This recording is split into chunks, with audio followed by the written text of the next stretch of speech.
Okay, so today I'm going to be doing a video. Good morning. Oh, You ruined everything. good morning. Hi. Today I'm going to be doing a video about what I eat and do for gestational diabetes.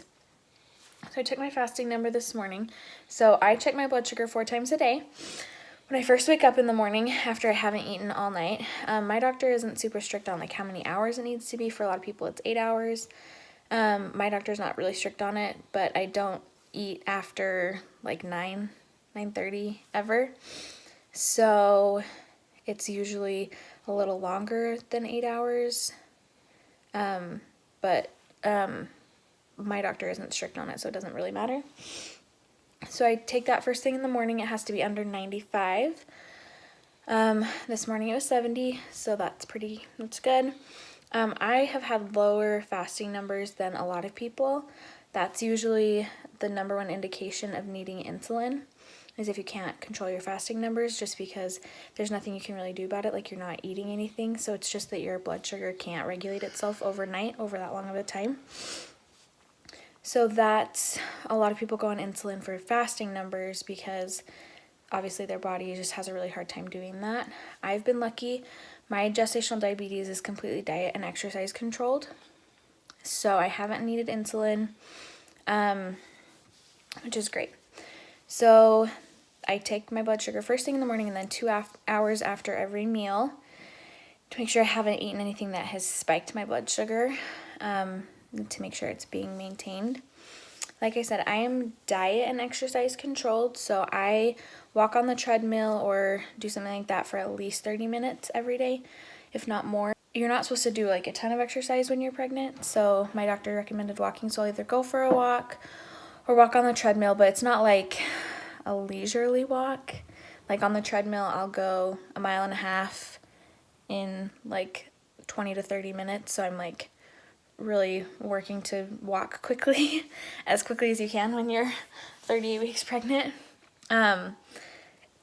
And after my meals, I tend to try, if I can, like if I knew I need to vacuum or run an errand or something, I'll try to plan that for after I eat, because that burns off some of the blood sugar, or I guess it doesn't burn off blood sugar, it lowers your blood sugar, to like do 10 minutes of activity after you eat. So a lot of people will be able to eat and then go for a 10-minute walk, or like I said, do some vacuuming or go to the store and walk around or whatever, and that helps burn off some of the sugar and lower your blood sugar.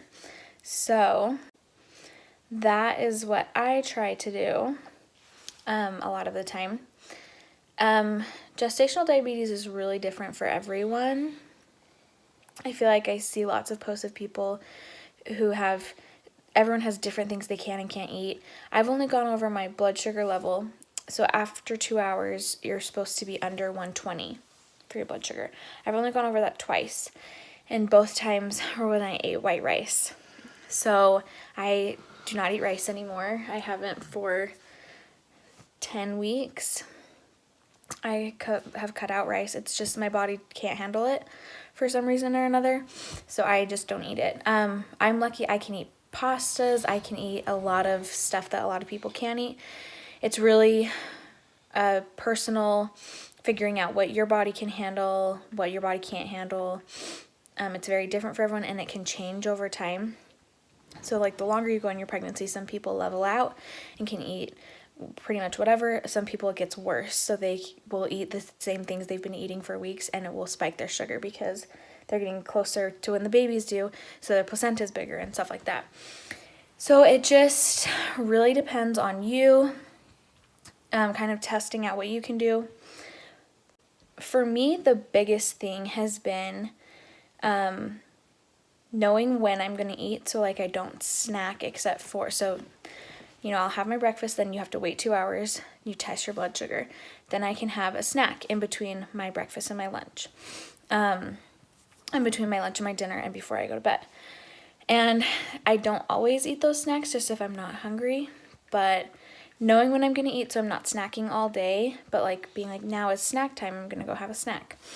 And portions has been really huge, because I have found like I can still eat a lot of the things that I like. Like if we're having, last night we had turkey breast and pasta, and I could still have a little bit of pasta. It was not a big deal, but it's how much I eat of it. It doesn't, and that doesn't spike my sugar, but it's not a bowl of pasta and a little bit of other stuff. It's a bowl of veggies and a huge piece of turkey and then like a little bit of pasta with it. So that has been the best thing for me to be able to maintain and control it, is just knowing, okay, a cup of pasta or a half cup of pasta is my carb allotment. So I'm going to dish it up and only have that amount so that I'm not going over anything crazy. And that's been really great in that I can still eat the things that I like. Like when we've had a birthday party, I've been able to have like a small piece of cake for my snack and have a bunch of almonds or cashews with it to get the protein with it and not go over the carb allotment that I'm allowed for snacks. So making sure that I'm just staying within those limits of portions and the number of carbs has made it so I don't feel like I'm necessarily depriving myself. Like it still stinks, like I can't have rice, obviously. So there's lots of things that I can't do, but I can substitute with other things or just add lots more veggies or protein, and I still feel like I'm getting to eat the things I like, but it's not an amount that's too much. And that's worked really well for me. I feel like when you are completely depriving yourself of anything that you like, it makes it so much worse. But just making different choices or having like a salad before, I don't know, having a salad or broccoli before so I'm less hungry means that I don't need a large fry or whatever. I can have a few fries and still feel like, oh, I got to have some fries when we went out to eat, but I didn't go crazy. So that's been really helpful for me. How it works is I am allowed 45 grams of carbs at each meal and 15 carbs of snacks in between meals. And I have like a chart that my dietitian gave me that's what is about 45 carbs, but it's a lot of reading nutrition labels. It's crazy how many things have way more carbs than that. We'll go to a restaurant and I'll pull up a nutrition menu to try to figure out, and there's like 3 things that will have less than 45 carbs. So I'm like, I either only eat half of the meal or have to like figure out which of the things are high carb and not eat all of that. So it's really crazy in that way. It's crazy like comparing breads. I'm like, this bread has 15 carbs per slice and this one only has 10, and just different random things like that. So it's a lot of reading nutrition labels and being smart about, okay, this has a lot of protein in it, so I need to make sure I eat all the protein first and then the carbs, putting lots of veggies with things so that I still get a full meal but don't need all the carbs to have a full meal. I don't know. It's crazy, and it's a little hard, and it's a little annoying to read the nutrition labels for everything. The other thing is that fruit and milk have carbs in them, so we have to count those as your carb allotment, and you need to have those because they're good for the baby. So that's kind of a bummer. Like if I put a splash of milk in, I'm like, okay, I have to think about if that's going to push me over the edge. The hugest thing is to eat protein with every meal. So I eat tons of eggs. I have almonds and cashews and scoops of peanut butter all the time on hand for if I'm a little hungry and I need like something. Grab a handful of cashews. You don't have to count carbs in proteins or in vegetables. And then I put like slivered almonds on everything. I put cheese on everything because it's Excuse me. because it's got the protein. So I put protein, like little sneaks of protein in everything possible, which is great actually. Like slivered almonds on stuff you don't even notice, and it's super good.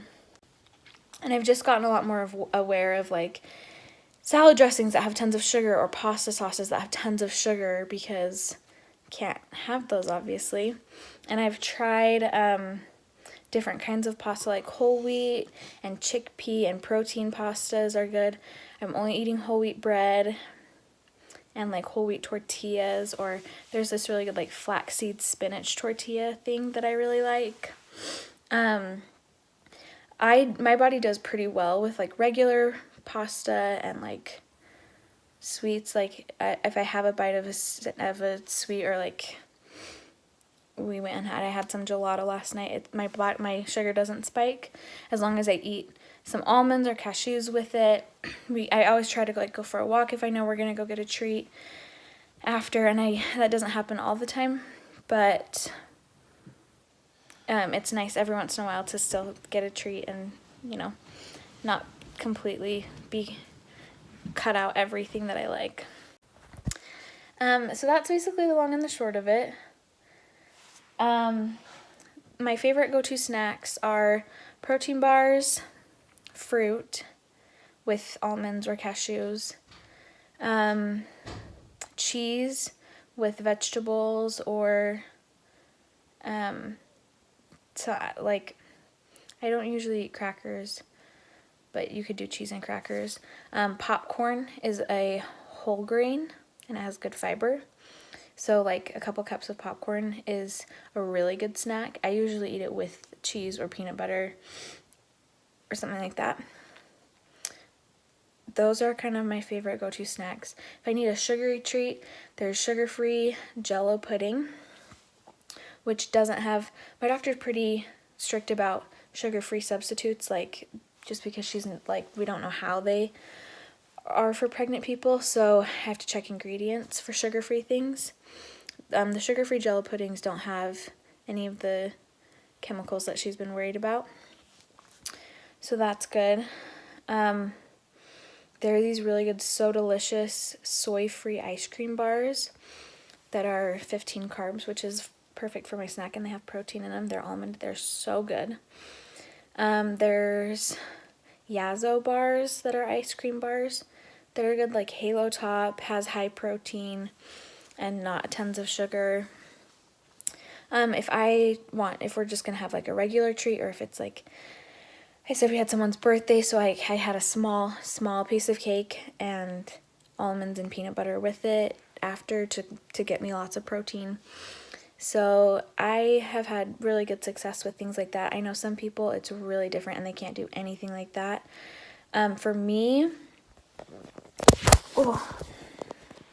I know lots of people have had issues where they don't eat anything that they love. They just have like salads all the time, and then they go crazy and have like, I ate a whole pizza or whatever.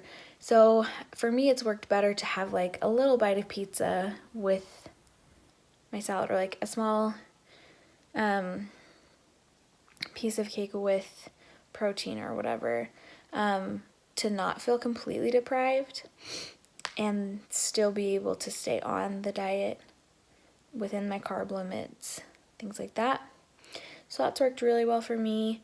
I know for some people that just wouldn't ever work, and everyone's really different. That's worked really well for me.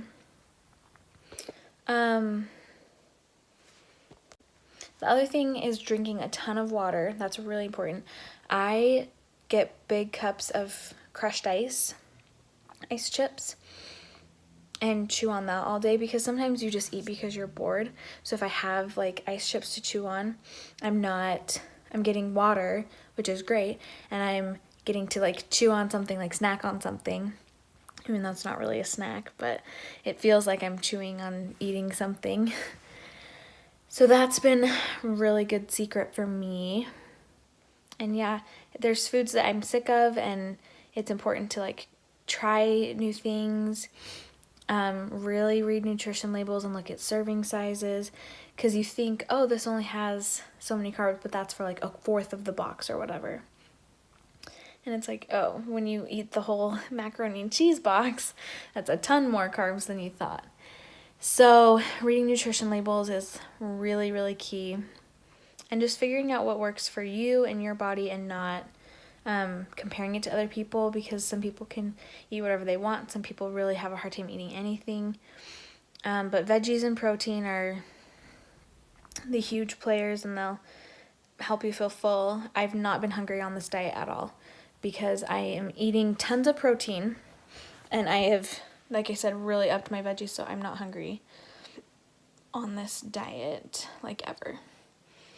And getting lots of exercise will also be so helpful in bringing your sugar down and keeping it where you want it to be. Yeah. Okay, it's time to go have breakfast. And I'm going to show you kind of what I eat for breakfast. I have kind of like two options of what I do every day. It's either Kodiak cake or a big omelet with toast. So let me show you those. So these are the Kodiak cakes. They're whole grain, which is awesome. The serving size is for half a cup of the powder, and I cut that in half. I do a 1/4 cup of the powder. A 1/4 cup of the powder makes like 1 waffle, which for me, when I'm eating other stuff with it, is plenty. And that means it's only 15 carbs instead of 30, but it's only 7 grams of protein instead of 14 grams of protein. So I add other protein with it. The best source of protein for me in the morning, and for most people in the morning, is eggs. So I make my Kodiak cake with an egg in it, and a little bit of water instead of just straight water or milk, because it's easier. And I do not put syrup on it. I just slather it with protein, with peanut butter, which is protein, more protein. And then I'll either do an egg with that, like scrambled eggs and some veggies and cheese, or some breakfast meat. I also sometimes do milk or fruit in the morning with it to get better like nutrients. A lot of people cannot do fruit in the morning because there's so much sugar in it, and I have never had a problem with it. A lot of people don't do fruit in the morning though, and that's totally just like, again, this is 100% personal, what you can handle, what your body can handle. So a lot of people don't do fruit, and that's great. I can, so I try to do some in the morning if I'm feeling it.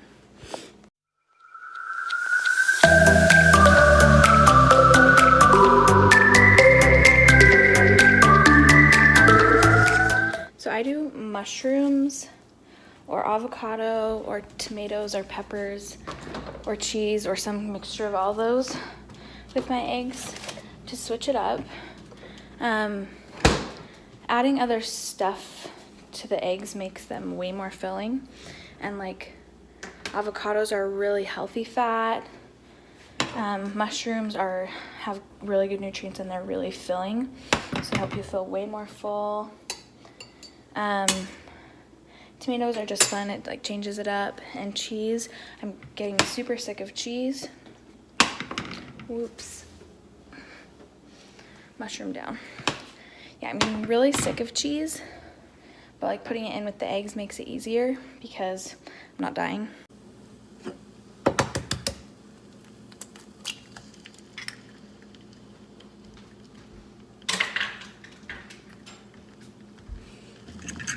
Some doctors are really strict on eating egg yolk. My doctor said like don't have raw eggs, but that like fried eggs, if they're not really raw, are fine. So I've been eating like over medium, over hard eggs, and that's really nice to switch it up because scrambled eggs get old after a while.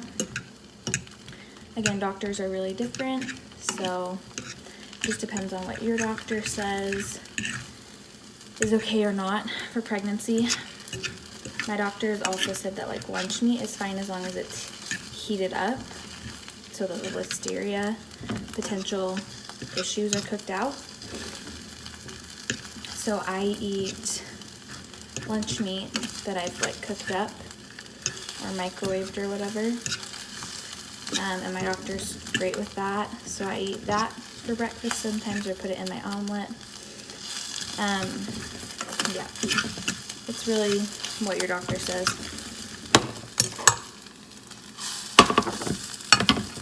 Here's what we've got: little omelet, waffle, glass of milk. Okay, I'm ignoring a meeting to take my blood sugar, so let's do it. 95, that's pretty good. I'll take that. So these are my typical snacks. Spoonful of peanut butter. I have cashews and almonds. Big bag of almonds all the time. These protein bars are good. There's a lot of protein bars that are high in carbs because they're high in sugar. So I try to stay away from those, but get ones that have high protein but don't have a ton of sugar. So I do that a lot. I do apples and cuties as a snack pretty often, or a bowl of strawberries, like 5 or 6 strawberries. It's kind of annoying, you have to count it out. I have these Baby Bells, or like a slice of cheese, a lot. Those are really good for you. Bags of carrots and snap peas and stuff that I eat with hummus or with cheese. So that's kind of what I do snack-wise between my meals, and they're great. So for lunch most days, say hi, Randy, I will have either leftovers from our dinner or a little salad or a little sandwich thing. We had turkey and pasta last night, like I said, so I'm gonna have some of that left over.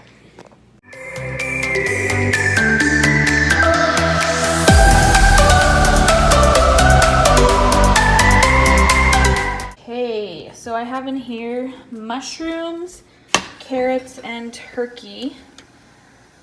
Just gonna heat these bad boys up. Do a little tiny bit of pasta to go with it. Sometimes I will do salads, just like lettuce and spinach and kale. I also do spinach in my omelets. I forgot to mention spinach or kale.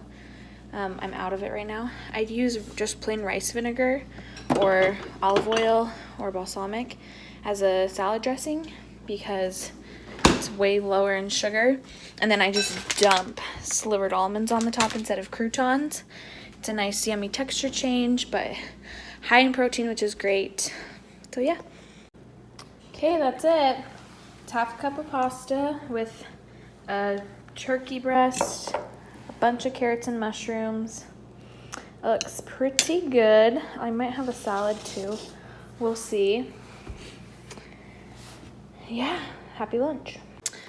If I'm really wanting a sweet snack, these So Delicious bars are so good. They're 15 carbs, so that's within my allotment, and they have some protein. These Yazzo bars are also really good, and they're really high in protein. Halo Top ice cream. There's a couple like high protein ice creams that are pretty good, and like high protein recipes for some sweets, if you can keep it within the carbs, that work really well for every once in a while when I'm really wanting something. As long as they have some protein with it, and try to work off any sugar. Like go for a walk after I can get a treat, or like have a piece of cake, or whatever. Just be smart. Okay, it's after lunch, 2 hours after lunch, and time to check the blood sugar. See how we're looking.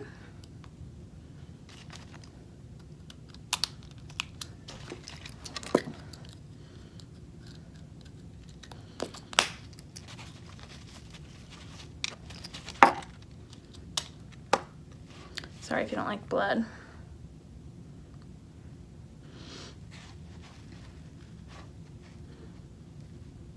$83. That's really great. It's a really solid number. Feeling good. All that protein turkey was really good for my lunch. So, my family ordered pizza for dinner. So, we're gonna figure out how I can have a piece of pizza and still be good. So I'm gonna make a big salad and then have a small piece of pizza. I've looked up the carb counts in Domino's Pizza. So I can feel good about that. I'm gonna have a small piece and a big salad. It's gonna be great. There we go. One piece of pizza has a good amount of protein in it. It's got oh, that was embarrassing.